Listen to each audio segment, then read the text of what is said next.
अस्सलाम वालेकुम नाज़रीन, मैं हूं डॉक्टर ज़ीशान और आज का हमारा टॉपिक है होम्योपैथिक मेडिसिन एकोनाइट। एकोनाइट के अगर थीम के बारे में बात करें तो एकोनाइट के मरीज़ में ये 3 अलामात लाजमी पाई जाती हैं: खौफ, बेचैनी और घबराहट। और एकोनाइट का खौफ मखसूस होता है, वो मौत का खौफ होता है और मरीज़ मौत का वक्त भी बताता है कि मैं फ़लाँ वक्त या फ़लाँ दिन मर जाऊँगा। तो ये खौफ जो है वो बीमारी के साथ ही आता है। जैसे ही बीमारी शुरू होती है वैसे ही मरीज़ को खौफ भी लाहक हो जाता है। उसके बाद एकोनाइट के अगर पट्ठों की बात करें, मसल्स की बात करें, तो मसल्स के अंदर भी ये 3 अलामात लाजमी पाई जाती हैं। नंबर 1 अकड़ाव आता है, नंबर 2 सुन्न होने का एहसास होता है और नंबर 3 चूंटियाँ रेंगने का एहसास होता है। तो अगर ये 3 अलामात इकट्ठी मिल जाती हैं तो पट्ठों के मसाइल में दवा एकोनाइट हो सकती है। कोई भी मर्ज़ अगर अचानक हमलावर होता है तो उसमें एकोनाइट बेहतरीन काम करती है।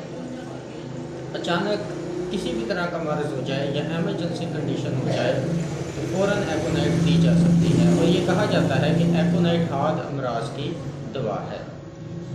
लेकिन मेरा ये तजर्बा है कि अगर कोई मर्ज़ अचानक आता है और अपनी शिद्दत इख्तियार कर जाता है 24 घंटों के अंदर अंदर और उसके बाद वो उसी शिद्दत के साथ कायम रहता है, तो चाहे वो मर्ज़ पुराना भी क्यों ना हो चुका हो, अगर मरीज़ एकोनाइट का है तो एकोनाइट देने से वो ठीक हो जाएगा।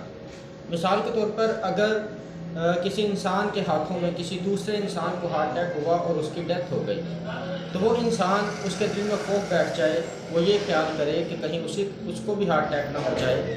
और जब भी वो कोई काम वगैरह करे या कोई हादसा देखे या छोटी छोटी बात से उसको खौफ आने लग जाए, तो उसकी हार्ट बीट तेज़ हो जाए और वो ये सोचे कि कहीं मुझे भी हार्ट अटैक ना हो जाए, तो चाहे इसको कई माह गुजर चुके हों इस वाक़या को, लेकिन उसके अंदर वो खौफ जो है उसी तरह कायम है, तो भी एकोनाइट मेडिसिन जो है वो इस मर्ज़ को शिफा दे सकती है, वो कि वो मर्ज़ पुराना हो चुका है। इसी तरह मुझे अपना एक केस याद आता है कि जब एक मरीज़ का गला 10-12 दिन बंद रहा और जब मैंने उसकी केस टेकिंग की तो काज एकोनाइट का था, सिम्टम्स एकोनाइट की मिली, तो मैंने एकोनाइट मेडिसिन दी जिससे 30 मिनट में उसका गला खुल गया। तो ज़रूरी नहीं है कि सिर्फ हार्ट अमराज में ही एकोनाइट काम करता है, बल्कि अगर एकोनाइट के अलामात हैं और मर्ज़ 24 घंटे के अंदर शदीद हुआ था और उसी शिद्दत के साथ चलता आ रहा है, तो फिर भी एकोनाइट मेडिसिन मज़मन अमराज में भी फ़ायदा दे सकती है। उसके बाद बात करते हैं एकोनाइट की सर्द खुश्क हवा पर। यह मशहूर बात है कि एकोनाइट सर्द खुश्क हवा लग जाने की वजह से जो मसाइल पैदा होते हैं उसकी दवा है। देखिए, सर्द खुश्क हवा अगर किसी दमवी मजाज इंसान को लगेगी, पुरखून मजाज इंसान को लगेगी, तो उसके अंदर एकोनाइट की अलामत पैदा होंगी और वो मरीज़ एकोनाइट का होगा। क्योंकि जब भी किसी दमवी मजाज को सर्द हवा लग जाती है तो वो फ़ौरन उसका असर कबूल करता है और वो फ़ौरन बीमार हो जाता है। लेकिन अगर यही सर्द हवा किसी कमज़ोर इंसान को लगे, ऐसे इंसान को लगे जिसमें खून की कमी है, तो वो फ़ौरन रिएक्शन नहीं देता और फ़ौरन बीमार नहीं होता, बल्कि वो 2-4 दिन के बाद बीमार होता है, तो उस वक़्त उसकी दवा एकोनाइट नहीं हो सकती। तो लिहाजा एकोनाइट जो है उस वक़्त होती है जब सर्द खुश्क हवा किसी दमवी मजाज इंसान को लगे और वो फ़ौरन बीमार हो। लेकिन अगर किसी कमज़ोर इंसान को सर्द खुश्क हवा लगती है तो हो सकता है वो एकोनाइट का मरीज़ ना हो, बल्कि उसको कोई और मेडिसिन देना पड़े। उसके बाद अब बात करते हैं एकोनाइट के बुखार के ऊपर।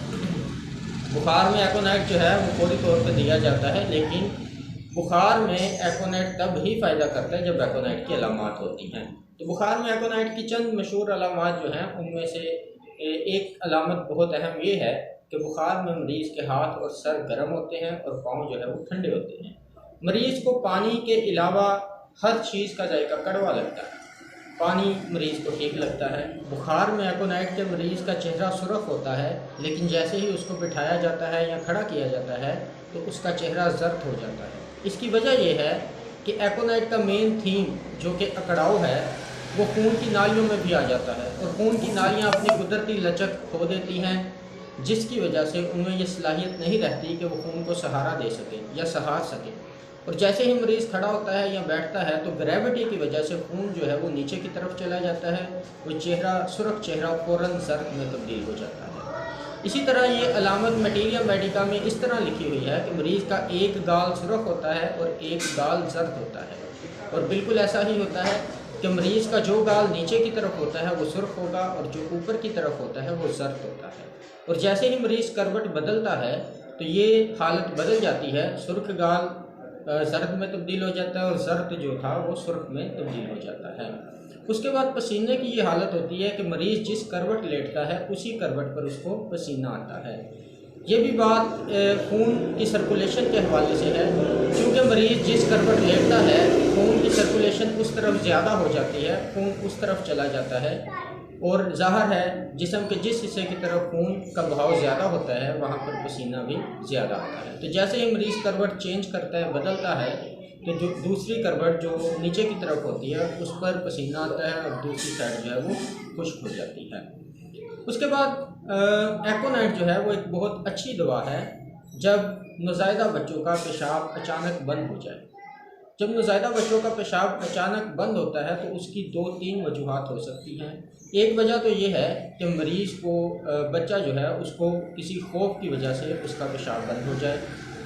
दूसरी वजह ये हो सकती है कि उसको ठंडी हवा लगने की वजह से उसका पेशाब बंद हो जाए, और जो यूरिथ्रा का स्फिंक्टर मसल है, यूरिथ्रा और यूरिनरी ब्लैडर के दरमियान, वो उसमें अकड़ाव आ जाता है और वो खुल नहीं पाता, जिसकी वजह से उसका पेशाब बंद हो जाता है। तो इन तीनों हालतों में चूँकि एकोनाइट जो है वो बेहतरीन मेडिसिन है, इसलिए अगर नौज़ायदा बच्चे का पेशाब बंद हो जाए तो एकोनाइट की एक वाहद खुराक बड़ी ताकत में देने से ही उसका पेशाब जो है वो चालू हो जाता है।